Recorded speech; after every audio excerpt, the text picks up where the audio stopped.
Assalamualaikum warahmatullahi wabarakatuh. Selamat datang di video presentasi kelompok 4 kelas TRPL 1B. Saya Sahrul Ramdhani dan hari ini kami akan mengajak Anda untuk menyelami dunia kognitif komputasi dan artificial intelligence. Diskusi kami akan terbagi menjadi 4 bagian penting. Pertama, kita akan mengenal first order logic. Kedua, membahas strategi pencarian lewat heuristic search. Ketiga, menyelesaikan masalah klasik Tower of Hanoi. Dan terakhir, melihat bagaimana mesin memahami manusia melalui analisis sentimen di NLP. Tentu saya tidak sendiri, ada tim luar biasa di balik materi ini. Anggia Julianda Senjalusmana, Ibni Atapauji, Dangdung Hatami, dan Erlangga Haryo Pangestu. Yuk, langsung saja simak video penjelasan pertama. Baik, yang pertama adalah first order logic, pengertian logika proporsional.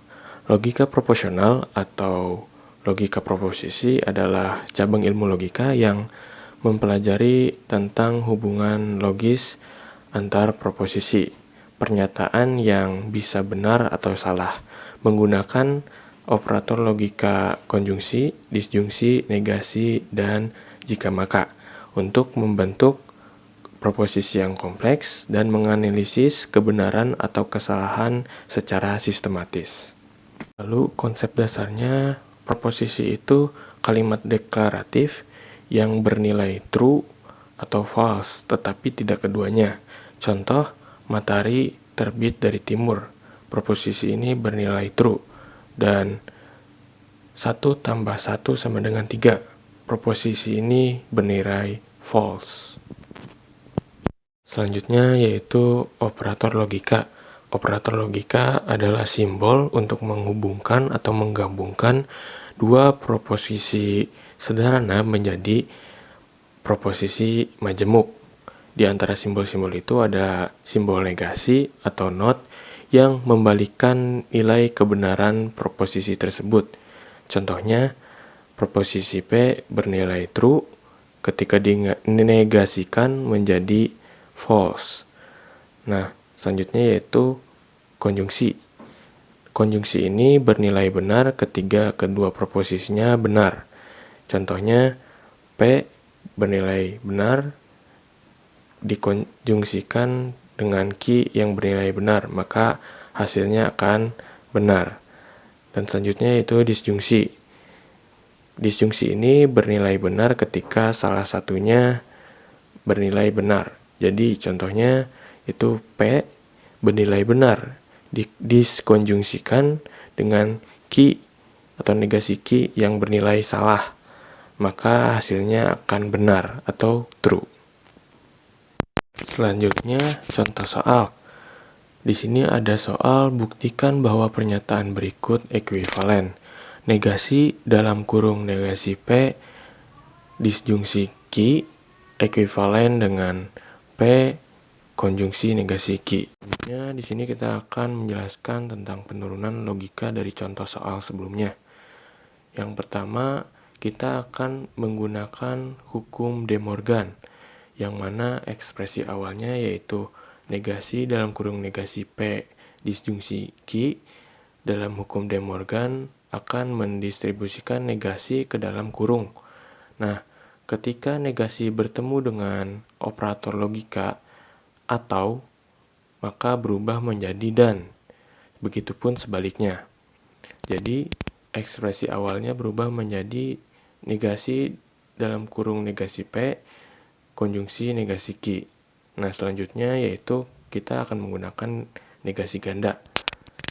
Negasi dari sebuah negasi yang mana terdapat negasi dalam kurung negasi P, maka nilai tersebut akan berubah menjadi pernyataan aslinya. Jadi negasi dalam kurung negasi P berubah menjadi P dan didapatkan hasil ekspresi akhir yaitu P konjungsi negasi Q dan terbukti bahwa sama dengan ruas sebelah kanan atau ekspresi awal, yang mana negasi dalam kurung negasi P disjungsi Q seekuivalen dengan P konjungsi negasi Q. Baik, selanjutnya ada pembahasan singkat. Hukum De Morgan ini menjelaskan bahwa jika kita membantah sebuah pilihan atau berarti kedua-keduanya salah. Jadi contohnya seperti ini. Negasi P dalam kurung P disjungsi Q atau bisa dilihat sebagai saya tidak. Itu yang berarti negasi, dan dalam kurungnya itu makan nasi atau minum teh. P disjungsi Q. Nah, ketika di hukum De Morgan akan berubah menjadi saya tidak makan nasi dan saya tidak minum teh. Jadi, proposisi di dalam kurung tersebut berubah menjadi negasi atau berubah nilainya menjadi false, dan operator logika yang awalnya disjungsi berubah menjadi konjungsi. Nah, selanjutnya yaitu negasi ganda. Negasi ganda ini mirip seperti matematika yang dimana negatif kali negatif yaitu positif. Jadi intinya negasi ganda itu ketika si negasi bertemu dengan proposisi yang negasi juga, maka akan berubah menjadi positif atau kembali ke proposisi awalnya. Contohnya, negasi dalam kurung negasi P itu berubah menjadi proposisi P yang bernilai true. Assalamualaikum warahmatullahi wabarakatuh. Perkenalkan, nama saya Erlangga Roy Pangestu. Di sini saya akan menjelaskan pengertian best first search. Best first search adalah kelas algoritma penelusuran graf yang pada setiap langkah memilih untuk mengembangkan expand node yang paling terlihat menjanjikan menurut suatu fungsi valuasi heuristik. Pendekatan ini menggunakan struktur data prioritas untuk selalu mengambil node dengan nilai evaluasi terbaik dan mengembangkannya terlebih dahulu. Lalu, apa sih peran heuristik dalam AI? Heuristik adalah fungsi informasi petunjuk yang memperkirakan seberapa dekat suatu state node ke tujuan, estimasi jarak, estimasi biaya sisa, aturan domain, atau metrik lain yang mempercepat pencarian. Peran utamanya, yang pertama, membantu pencarian, mengarah ekspansi ke arah yang lebih mungkin mencapai tujuan, sehingga mengurangi ukuran ruang pencarian dibandingkan blitz search. Yang kedua, meningkatkan efisiensi. Heuristik yang informatif lebih akurat biasanya mengurangi jumlah node yang perlu diperiksa. Namun, ada trade-off antara informativeness dan jaminan optimalitas. Yang tiga, kelayakan solusi. Untuk algoritma seperti A, heuristic dissemble tidak melebih-lebihkan biaya sebenarnya ke tujuan N, memberikan jaminan bahwa solusi yang ditemukan optimal. Yang ketiga, proses penelusuran solusi umum langkah demi langkah. Berikut urutan umum algoritma best first search. Yang pertama, instalisasi. Masukkan node awal start ke open list berarti square dengan nilai evaluasi sesuai fungsi f. Open sama dengan frontier closed set node yang sudah di-expand. Yang kedua, iterasi. Pertama, ambil node n terbaik dari open. Yang kedua, jika n adalah goal, selesai. Ya, ketiga, expand n, buat semua tangga m untuk setiap tangga. Hitung evaluasi miss grade sama dengan h kurung m. Yang keempat, jika tetangga belum ada di closed atau open, atau ditemukan path lebih baik, masukkan update di open dengan prioritas sesuai nilai evaluasi. Yang terakhir, pindahkan n ke closed. Terus yang ketiga, berhenti jika open kosong, tidak ada solusi. Terus yang keempat, catatan tentang varian. Greedy best first set menggunakan f dalam kurung n sama dengan h dalam kurung n, lebih cepat tapi tidak menjamin optimal. Di sini saya akan menjelaskan tentang studi kasus dari best first set. Baik, di sini saya akan menggunakan peta Romawi klasik agar mudah dijelaskan. Di sini best first set adalah metode pencarian yang memilih node dengan nilai heuristik paling kecil. Heuristik sama dengan h. Perkiraan antara jarak lurus start line di stretch ke tujuan Bucharest. Tidak menghitung jarak yang sudah ditempuh, hanya fokus yang terlihat paling dekat ke tujuan. Rumus sederhananya, pilih node dengan nilai h dengan nilai terkecil.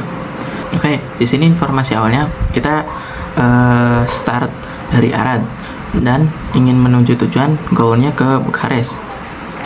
Nilai heuristik yang penting di sini Arad memiliki jarak 366, CBU 253, Timisoara 324, Zerin 374, Faragas 178, Rimnicu Vilcea 193, yang terakhir Bukares 0. Langkah penelusuran best first search. Langkah pertama mulai dari Arad. Node awal Arad heuristiknya 366. Tetangga kota Arad ada Sibiu, Timisoara, dan Zerin. Kita pilih Sibiu karena memiliki nilai heuristik paling kecil yaitu 253. Langkah kedua dari Sibiu. Nah, sekarang kita berada di node Sibiu. Sibiu dengan jarak heuristik 253. Tetangga Sibiu yang belum pernah dikunjungi ada Faragas, Rimnicu Vilcea, sama Oradea. Terus di sini kita lakukan hal yang sama seperti tadi, pilih jarak heuristik paling kecil yaitu Faragas, yakni dengan jarak heuristik 178. Setelah itu node berganti ke Faragas dengan jarak heuristik 178 dengan tetangganya yakni adalah Bukares. Nah, di sini Bukares adalah goalnya. Jadi tidak usah dihitung jaraknya. Bukares memiliki jarak 0. Dipilih Bukares. Langkah keempat, tujuan tercapai. Nah, saat ini ada Bukares, pencarian langsung berhenti. Jalur yang ditemukan best first search, rute hasil pencariannya itu adalah dari Arad, lanjut ke Sibiu, selanjutnya ke Faragas, lanjut ke tujuan akhir yaitu Bukares. Total jarak jalur, jika dihitung jarak sebenarnya, Arad ke Sibiu 140 km, Sibiu ke Faragas 99 km, Faragas ke Bukares 211 km. Totalnya adalah 450 km. Kesimpulannya adalah best first search memiliki node berdasarkan perkiraan jarak terdekat ke tujuan. Dari Arad, algoritma memilih Sibiu lalu Faragas dan menuju Bukares karena terlihat paling dekat secara heuristik. Metode ini cepat dan sederhana tetapi tidak selalu menghasilkan rute terpendek. Sekian video dari saya tentang menjelaskan best first search. Mohon maaf bila ada kesalahan. Assalamualaikum warahmatullahi wabarakatuh. Oke, di sini saya akan menjelaskan tentang problem solving. Pengertian Tower of Hanoi. Tower of Hanoi adalah masalah klasik dalam AI dan ilmu komputer yang digunakan untuk menjelaskan konsep problem solving dan search. Kemudian yang kedua ada konsep state dalam Tower of Hanoi. Dalam AI, masalah ini dipresentasikan sebagai state space. Yang pertama state, konfigurasi posisi semua cakram pada tiang A, B, dan C. Kemudian ada initial state, semua cakram berada di tiang A. Contohnya 3 cakram di A 3, 2, 1 dan B 0 dan C 0. Goal state, semua cakram berada di tiang C, yang A 0, B 0, dan yang C ada 1, 2, dan 3. Yang ketiga ada aturan pemindahan cakram. Yang pertama hanya satu cakram yang boleh dipindahkan dalam satu langkah. Dan yang kedua, cakram yang lebih besar tidak boleh diletakkan di atas cakram yang lebih kecil. Yang ketiga, cakram hanya boleh dipindahkan dari tiang teratas, tidak boleh di tiang terbawah. Kemudian yang keempat ada strategi penyelesaiannya. Yang pertama, pindahkan satu cakram dari A ke B menggunakan C sebagai bantu. Dan yang kedua, pindahkan cakram terbesar dari A ke C. Dan yang ketiga, pindahkan satu cakram dari B ke C menggunakan A sebagai bantu. Kemudian ada langkah ilustrasinya. Langkah solusi yang pertama itu pindahkan cakram 1 dari A ke C. Kemudian pindahkan cakram 2 dari A ke B. Kemudian pindahkan cakram 1 dari C ke B. Yang keempat, pindahkan cakram 3 dari A ke C. Kemudian ada pindahkan cakram 1 dari B ke A. Pindahkan cakram 2 dari B ke C. Dan yang terakhir itu pindahkan cakram 1 dari A ke C. Jadi ada 7 langkah. Kemudian ada jumlah langkah minimum. Jumlah langkah minimum dirumuskan sebagai 2 pangkat n min 1. Contohnya itu 3 cakram, 2 pangkat 3 min 1 sama dengan 7 langkah. Dan 4 cakram, 2 pangkat 4 min 1 sama dengan 15 langkah. Kemudian yang terakhir adalah kaitan Tower of Hanoi dengan search problem dalam AI. Yang pertama ada state space search, dan yang kedua ada initial state dan goal state. Yang ketiga ada operator atau aksi pemindahan, dan yang keempat itu adalah solusi optimal. Masalah ini sering digunakan untuk menguji algoritma DFS atau BFS.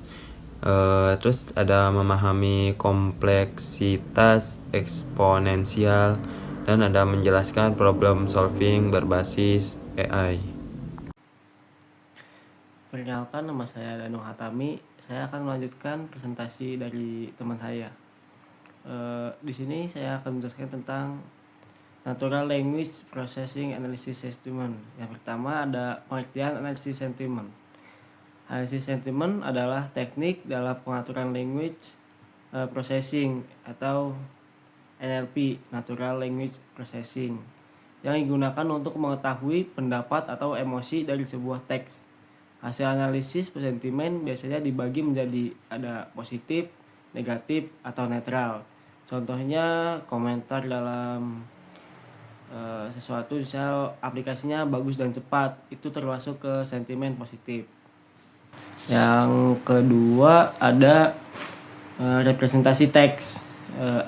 Agar teks bisa dipahami komputer, teks harus diubah menjadi angka. Ada 2 metode yang yang sering digunakan adalah bag of word dan TF-IDF. Yang pertama ada bag of word. Bag of word adalah metode yang menghitung berapa kali sebuah kata muncul dalam teks. Ciri utamanya tidak memperhatikan urutan kata. Semakin sering kata muncul, nilainya semakin besar. Metode sederhana dan mudah digunakan. Yang kedua ada TF-IDF. TF-IDF adalah metode yang memberi bobot penting pada kata. Cara kerjanya, kata yang sering muncul dalam suatu teks nilainya tambah besar. Kata yang sering muncul di banyak teks, katanya semakin kecil. Tujuan TF-IDF ini untuk menentukan kata yang paling penting dalam sebuah dokumen. Saya akan membahas studi kasus analisis sentimen ulasan pengguna aplikasi belanja online menggunakan konsep Natural Language Processing atau NLP. Saat ini, aplikasi belanja online memiliki ribuan bahkan jutaan ulasan dari pengguna di Google Play Store. Ulasan tersebut berisi berbagai pendapat mulai dari komentar positif, negatif, dan netral. Setelah jumlahnya sangat banyak, tentu akan sulit jika dianalisis secara manual. Oleh karena itu, digunakanlah analisis sentimen berbasis NLP untuk membantu mengetahui tingkat kepuasan pengguna secara otomatis. Data yang digunakan dalam studi kasus ini berupa 2 contoh ulasan. Yang pertama adalah ulasan positif, yaitu aplikasi bagus dan cepat. Analisis ini menunjukkan bahwa pengguna merasa puas terhadap kualitas dan kecepatan aplikasi. Yang kedua adalah ulasan negatif, yaitu sering error dan susah login, yang menunjukkan adanya keluhan terhadap performa dan akses aplikasi. Tahapan analisis sentimen dimulai dari penggunaan teks, yaitu mengambil komentar pengguna dari aplikasi. Setelah itu, teks didepresiasikan dalam bentuk numerik agar bisa diproses oleh komputer. Metode pertama yang digunakan adalah Bag of Words atau BOW. Metode ini bekerja dengan menghitung jumlah kemunculan kata-kata tertentu seperti bagus, cepat, error, dan login. Namun, BOW memiliki kekurangan karena semua kata dianggap sama pentingnya. Metode yang kedua adalah TF-IDF. Metode ini memberikan bobot lebih besar. pada kata-kata yang dianggap penting dan jarang muncul, seperti kata error, sehingga hasil analisis menjadi lebih akurat dan informatif. Dari hasil analisis, dapat disimpulkan bahwa ulasan positif mencerminkan kepuasan pengguna, sedangkan ulasan negatif menunjukkan adanya masalah yang perlu diperbaiki. Dengan analisis sentimen, pihak pengembang dapat lebih mudah mengevaluasi dan meningkatkan kualitas aplikasi mereka. Sekian penjelasan dari saya, terima kasih.